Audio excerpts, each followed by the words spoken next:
Mm-hmm. And 3, and 2, and 1. Hello, everyone, and welcome back to our podcast, Wondering Works for Us. I'm Shelly. And I'm Beth. And today our episode is called It's the Little Things. I like it. And I came up with that title as we were putting together a podcast, trying to figure out what we were going to talk to you guys about. And, you kind of just need an update about what life is like in Portugal.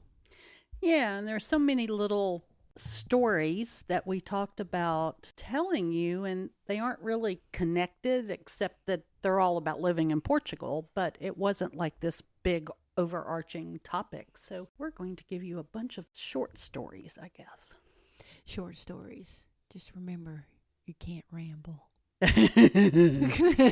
That'll be hard. Exactly. And those short stories aren't so short anymore.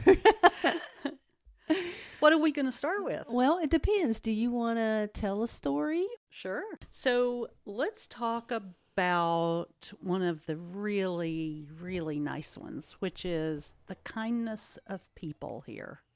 I have been lost twice, or had lost things twice. One was my wallet when we first moved here. We might have mentioned that in a previous podcast. Yes, but I don't think we told them the story about how wonderful that turned out. And then just this last weekend, I lost my car. How do you lose something so big? Well, you forget where you park it. Anyway, let's talk about the wallet first. Okay. When we first moved here, we were in Caldas, Rainha, which is the larger town next to us, where we often go to grocery shop and things like that. And in the parking garage, evidently, I think I started to get out my wallet, and then Shelly had the change to pay for our ticket or something. And at some point, I dropped my wallet and did not know it. Neither one of us did. We were kind of in a hurry, so. Yeah, and I got distracted or something. So. Not you, no way. No.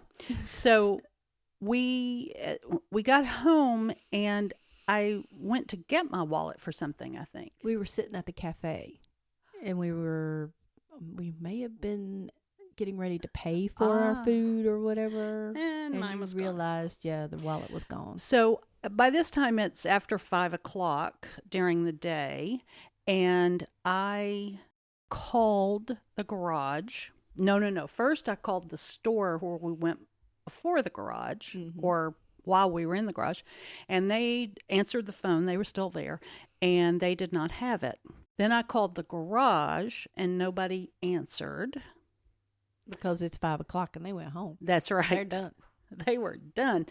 And then, let's see, it was kind of getting into night at that point. So my plan was, okay, I'll go back and look for it and ask the people at the garage about it first thing tomorrow morning. So I went to the garage first, and with difficulty, talked to the very nice gentleman who works there and who does not speak one word of English. And he told me that it had been found. I believe he had found it, or someone had given it to him. And he turned it over to the police station, which is kind of the standard thing to do here, come to find out. So he gives me directions, and Shelly's not standing there with me, to the police station. And it took us quite a while to find it because I didn't understand half of what he said to me. But at any rate, the point of the story is... For some reason on Google Maps, we could not find the police station. I know, so we walked for hours. We did. Well, maybe not hours. It felt like hours. It did. But the point of the story is that we did get to the police station, and I walk in, and the guy sitting behind the desk said, it's you. They had put one of my IDs that had my picture on it right in front of the wallet so they would see it. And he handed it right to me, and it was missing nothing. I had way too many credit cards and debit cards and things from different accounts in America and all of that in there, which I don't carry anymore. That, made me think about it. I had cash in there. I had euros. It was all there. And how kind that someone found it, gave it to the parking attendant, and then he bothered, because he probably had to walk down there. Yeah. To turn it into the police. So that was one lost thing. We were completely amazed also, just because in America that thing would have been gone. Yeah. We would have been canceling credit cards and trying to get on the phone, and yeah, it would have been a complete mess. And I went in, fortunately, I thought to just put a hold on my cards, all the cards, and not cancel them. So then when indeed they were all there, I just took the hold off of all of them and didn't have to replace anything. So it was a relief. And that was when we first got here. And that was in the first couple months that we were here. Yeah. So we were shell-shocked by the kindness of strangers in that aspect. Yes. And then this last weekend, I lost my car. It scared the crap out of me, too. Yeah. Well, I will tell you that it's a very long story, and I'm not going to tell you all of it, but the upshot of it is I parked in a parking garage that was fairly close to the Airbnb that I was staying in for 2 nights. I was meeting my friend Karina there. Hi, Karina. Hi, Karina. And I went from the parking garage to the restaurant where I was meeting her instead of from the parking garage to the Airbnb. I took pictures. I dropped a pin on my Google Maps. Thought I was good. Then 2 days later, I'm going from the Airbnb to the garage. The pin, I get to where the pin is, and all I can figure is that my car just must have been underneath my feet, and I had dropped the pin when I was at my car instead of out the instead of outside. Yeah. Lesson learned on that one. So I walked and walked and walked, and I could not find the parking garage. I looked up the parking garage name, and there were like 6 of them right there, and there was all this construction, and the story goes on and on. Anyway, I ended up after a very long time and finally figuring out a way by locating a picture that I had taken right there and how to get to the parking garage. It was a 17 or 18 minute walk, and at that point I was carrying all my stuff and I was exhausted. So I got into a Bolt. And if you haven't been to Europe and used a Bolt, it is very much like Uber. We also have Uber, but we tend to like Bolt better. It's cheaper. It's less expensive and easier to get one too than it is an Uber. Yeah, it is. And some Bolt drivers are also Uber drivers. Very confusing. Anyway, so got in the car. It was a nice older gentleman who spoke great English, thank goodness. I had found a retail store that I knew was right by the parking garage entrance, put it into my Bolt app, and off we go. Except we're heading out of town. And I said, well, I don't think this is right. And after we had gotten 15 minutes, and and I said, I know this isn't right. He goes, okay, wait a minute. He pulls off and he looks, and it turns out that store has 2 stores. One in downtown Porto, where I was or had been before the Bolt took me out of there, and one out in the next town, which is where we were headed. I had chosen the wrong one. Now, I want to interject here and say that while all this is going on, I'm texting you to, see if you'll pick up something on the way home. And the text back said, I'm trying to find the car. And I have on my phone an app to find you. So I'm pulling it up to see where you are, and you're on a highway somewhere headed out of town. That freaked me out quite a bit. Yeah. And I have to admit, because he kept assuring me before he realized that that I had put in the wrong address. He kept saying, don't worry, we'll be there shortly. And I keep going, but we're going too far. And then my American instincts just kicked into overdrive. I'm in a car by myself with someone I don't know, and they are speeding away from where I'm supposed to be going. Mm-hmm. And I have no real way to, like, we're speeding down the highway. I couldn't jump out of the car, or, and so I was concerned for a few minutes there. And then when he pulled off to look at the address and he explained to me I had picked the wrong one, he was just such a nice Portuguese gentleman. And he said, "Yep, we're going back into Porto." And he showed me how to change it in the app so it would charge me the right thing, and got me exactly to where I needed to be. He even, because I told him after I relaxed that I was in Portuguese class, and he said, "When you come back to town, you find me, and if we can have a conversation in Portuguese, I will buy you dinner. And if we can't, you buy my dinner." He was so sweet. I know. He was really a nice man. And just another, example of how kind people are and how they want to try to help you. Yeah, and you don't have to be, generally speaking, you do not have to be afraid here, because it is so much safer. This is one of the safest countries in the world. But when you have grown up somewhere where you're always on guard, it's really especially hard to as a change woman that. Traveling alone or Yeah, it's tough to let go of that. So at any rate, he was very kind. And we see that all the time. People want to help. They want to say hello. They want to give you free food, which in one of our other podcasts, I told a story about the lemons and how the woman would just, stop me up on the street on the way and said, "Hey, you want some lemons?" And I had to figure out what she was saying in Portuguese, but yeah. We got there eventually. But even when we're sitting out at the cafe, everybody that comes in, they greet you, they say hello, whether you know what they're saying in Portuguese or not. We mostly do the greetings. We've got the greetings down. But even now, they know that we don't speak fluent Portuguese and we're having a hard time. They find a way to communicate with us. They do. And we, communicate back. And it's just they want you to be part of their community. And they're just so nice. Everybody's so nice. And I'm not used to that. In the United States, not everybody's so nice. No, I mean, you certainly have things where you go where people are very kind, but it's just kind of an overarching thing here. I never expect people to be kind in America. That's interesting. Mm-hmm. Yeah. So when they are, it's like, yay, it was nice to meet you. Yeah. Well, and don't get us wrong. I'm sure not every single person in Portugal is nice if you pass them on the street.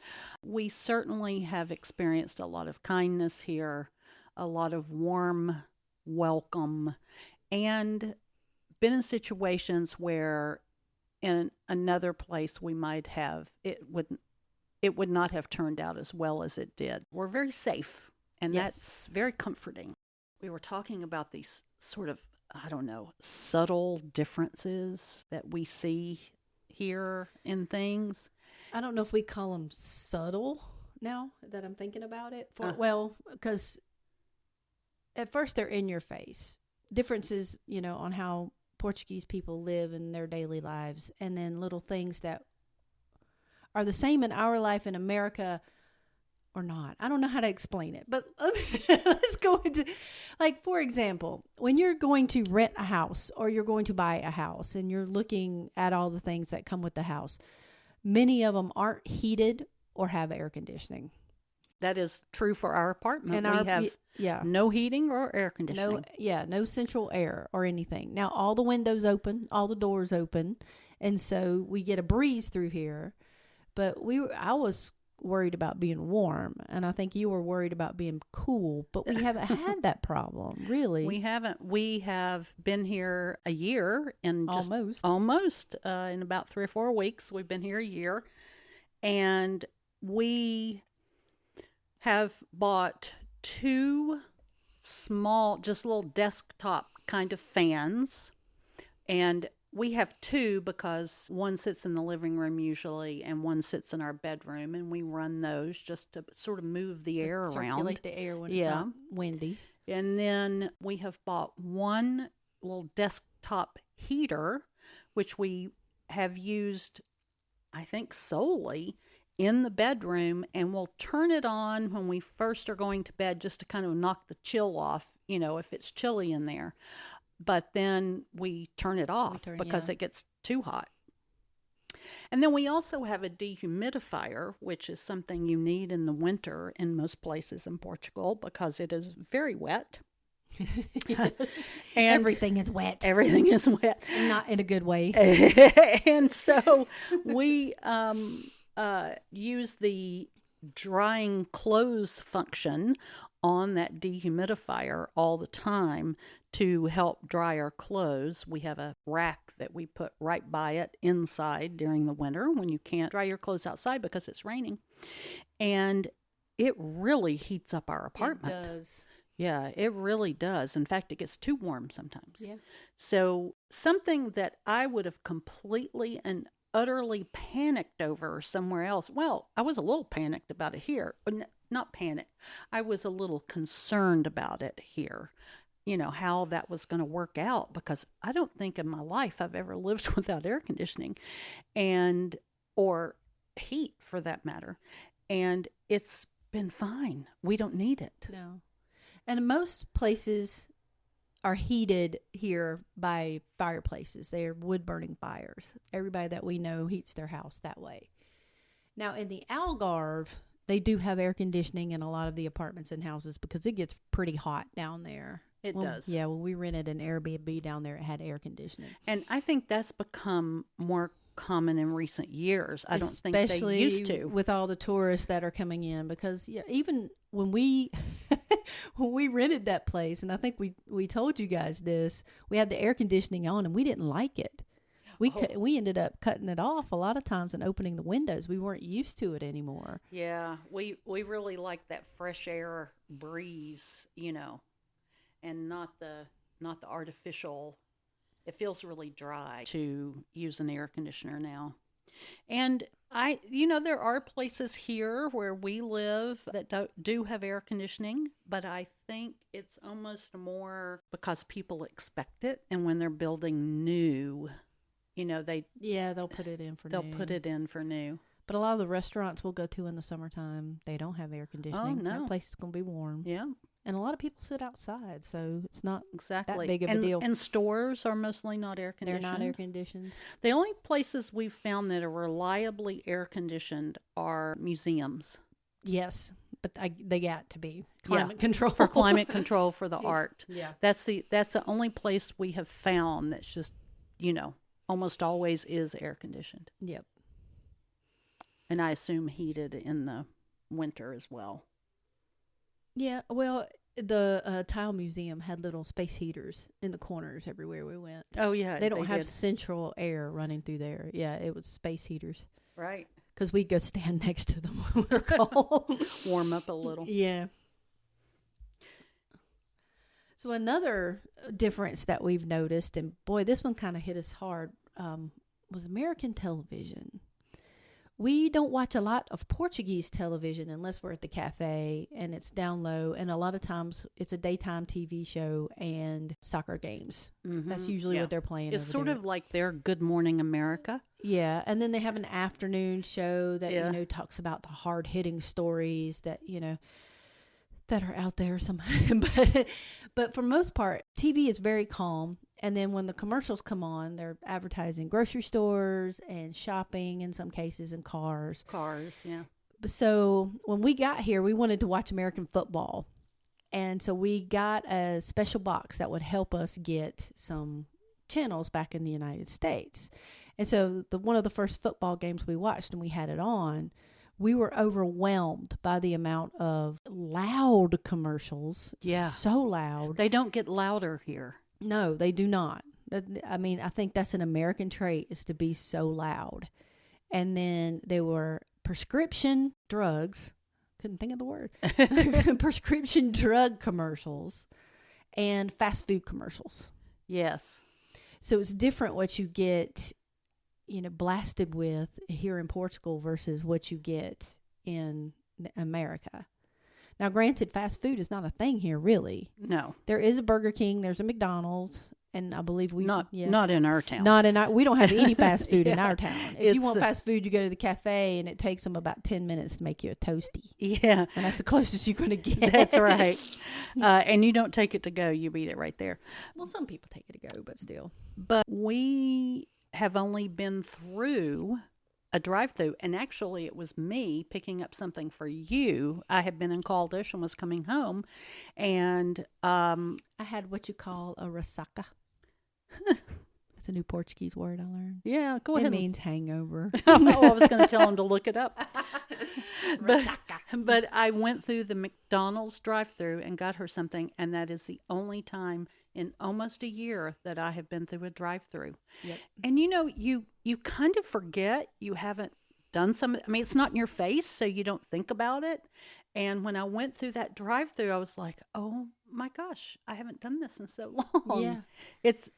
Our lives really are very different in a lot of ways, but you kind of get into the rhythm of it and the routine of your day, and sometimes you don't think about it. Yeah. And when I think back on the street that we lived on in North Carolina, that main road, Ronaldo Road, how many fast food restaurants were right there in that one spot. Mm-hmm. And, it's just easy to whip in there and get something to eat. And, It really is. It's really easy. And it was a little painful when we first got here, and we were tired, and we didn't have any cooking utensils, and and we were like, oh my God, if we could just go through a drive-through. Yeah. But we've also lost weight, so there you go. American TV thing is one of the things we hadn't really thought about because we just hadn't, we were doing other things. Yeah. But then we watched it, and the commercials, as Shelley said, were so loud. And there would be, instead of 2 or maybe 3 commercials, there'd be 4 or 5. Yeah. And at least 3 of them were drug companies, Mm-hmm. and the other 2 were usually fast food. At least one of them. At least one. And then maybe one other was and a car you get, or something. Insurance commercials because they got to sell their Aflac. Oh, that's right. That's right. There was a lot of, they're a sponsor, so, Mayhem commercial guy. Yeah. Because we were watching sports at that point. That's right. But we've gotten to the point where we don't even try to watch that anymore. Yeah. It's just... Well, and part of the problem is that with our box, you have to watch live.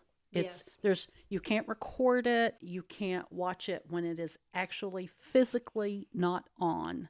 And so my beloved Tennessee football games were, if they were in the afternoon in Tennessee, then I could see it at night here. And if you wanted to watch them when they were at night in Tennessee, then they would be on at 12, 1, even 2 a.m. here.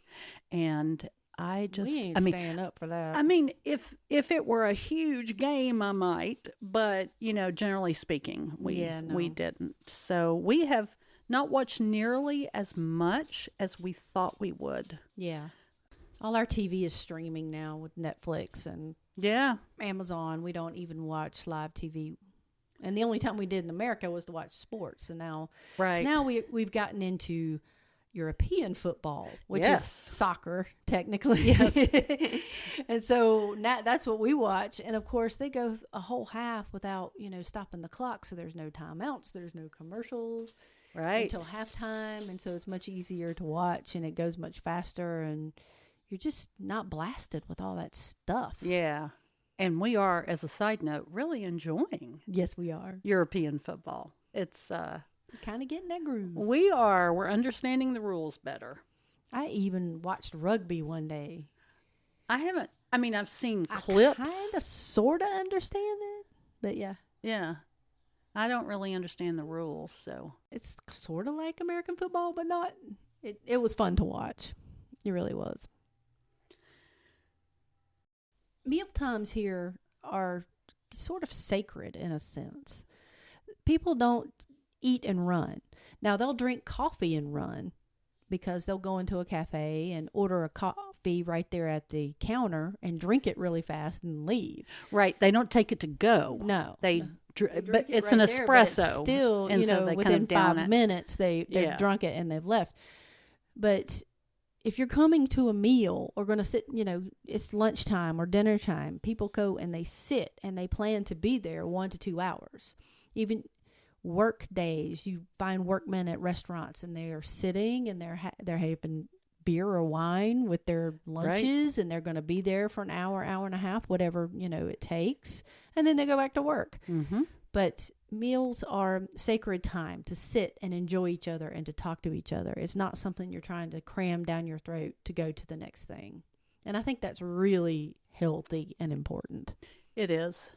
And you can get some delivery here. We have Uber Eats. We have Glovo or something like that. Glovo, whatever it is. And it's people on bicycles or motorcycles, with the thing on their back that's insulated.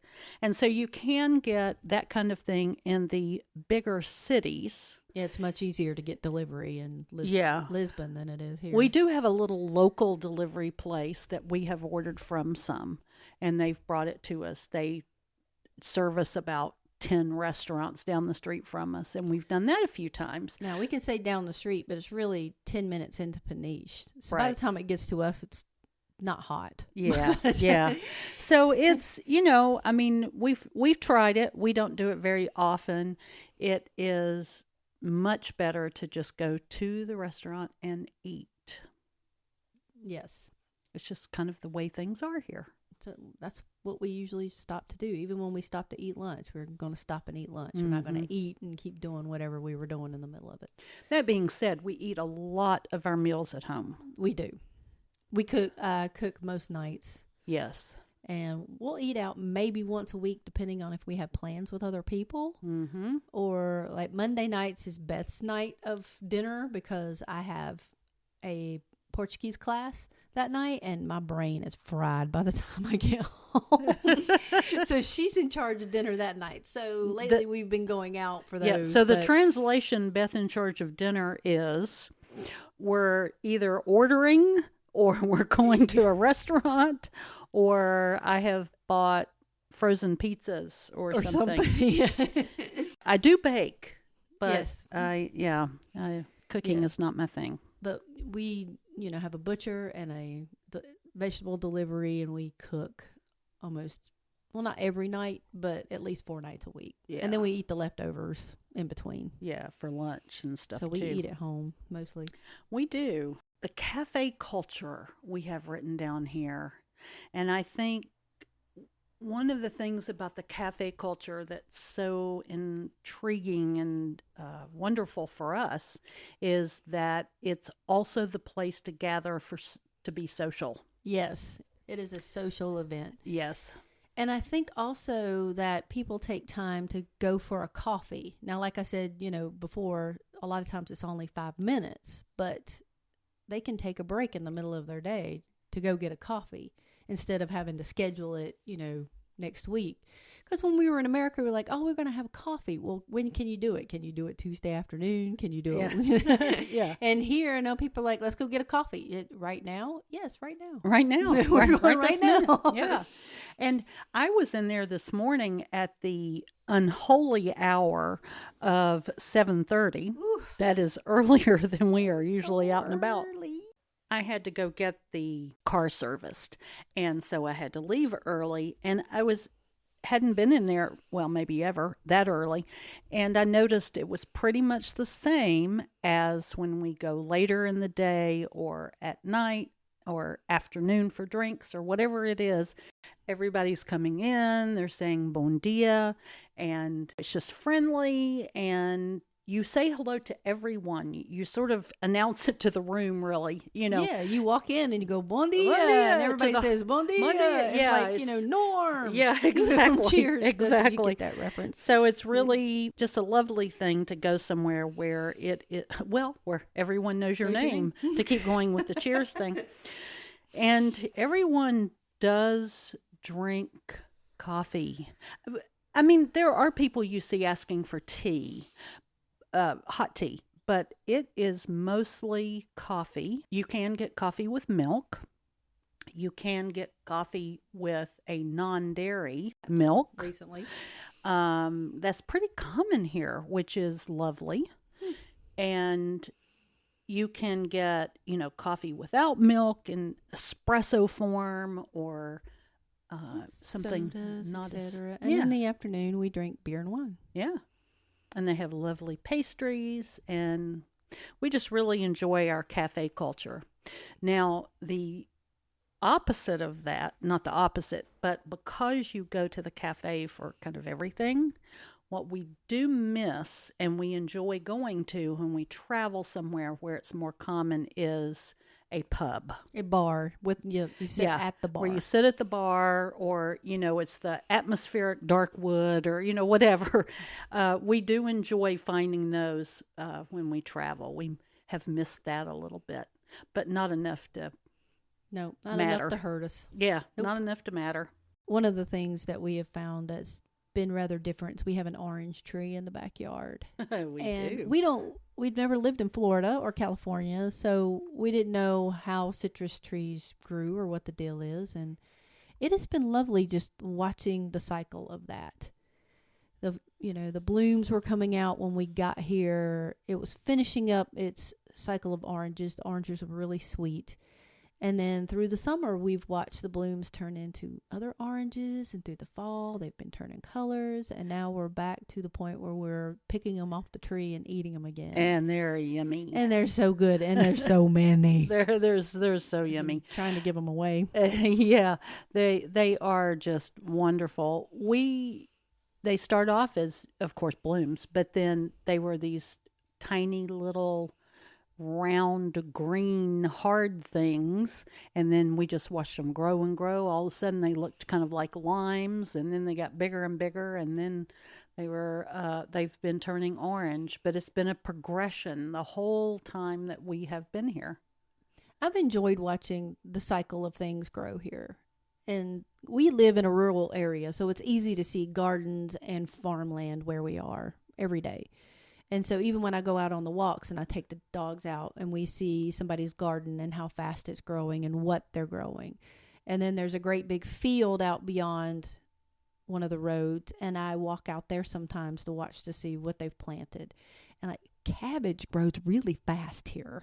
It is like a staple. You see cabbage fields everywhere, cabbages and leeks. Uh-huh. But it grows really fast. And so they'll do a round of cabbages, and then right now that field's full of hay, I think. So eventually they're going to cut it and then grow some more cabbages, I guess. Yes. But it's fun just to watch that, just to see the different things that are planted. And we are in a different growing zone too. So things grow much faster, and there's no frost where we are. Right. Anyway, so. Like, for example, the last month or so, there have been calla lilies everywhere. Gorgeous, creamy white calla lilies. And you pay a lot of money for those if you buy them where we were from in North Carolina. So it's really interesting to just see them, growing on the side of the road in a ditch or something. And that's been really a pleasure. To, again, just a really simple thing, but really there's something very relaxing about observing how the cycles are going here. Yeah. And also observing the growth of the towns around us and watching buildings go up and how quickly that is done. It's, we've had the time to do that because we're not working, right, more or less. But it's, when you're thick in working and trying to live your life and you got kids and you're doing all the running around and everything, you really miss the subtle things that make a big difference, just watching something grow. Yeah, you really do. And it's been lovely to be able to see that. One of the other really simple things, I guess, that I've really enjoyed now that we've been here almost a year is the sunshine. Mm-hmm.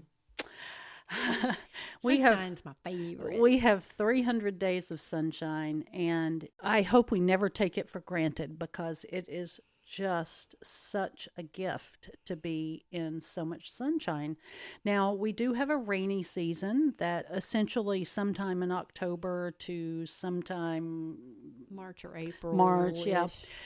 But it doesn't rain every day. Like right now, the sun is shining bright, but earlier this morning it was raining. So it was a downpour. Yeah, yeah. So you kind of never know.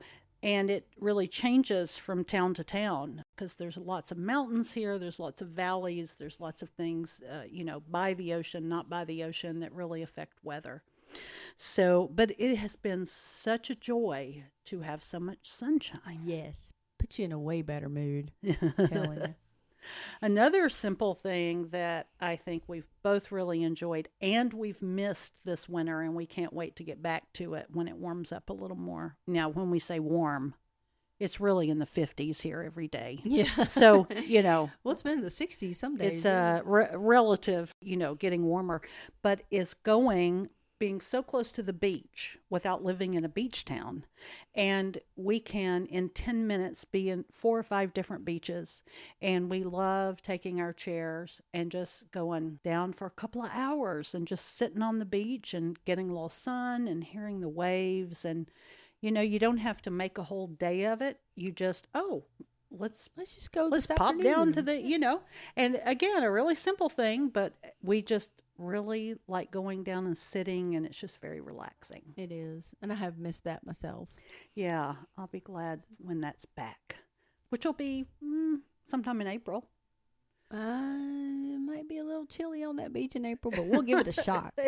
Yes, we will. I'm not about not trying. I'll put on a suit and we'll go out there. We'll see how it is. Work on my tan. That's right. We, coming up, we've got some research to do. We're going to head down to Lisbon on Saturday and check out a transportation route and a section of town that we haven't spent a great deal of time in, and look at that. And we also have some stories about Alcobaça and maybe Tomar coming up. We'll see how we're feeling. We have a visitor coming for a couple of weeks. In March. Hi, Julie. Hi, Julie. And we can't wait for her to get here and do some going to Porto and doing all kinds of things. Yeah, yes. We'll have to talk to you more about Porto after we go again. There will be a podcast on Porto. Yeah, we'll do that. And I think that's it for now, though. We're done for today. That was the little things that are really big things. They make life more enjoyable. They do.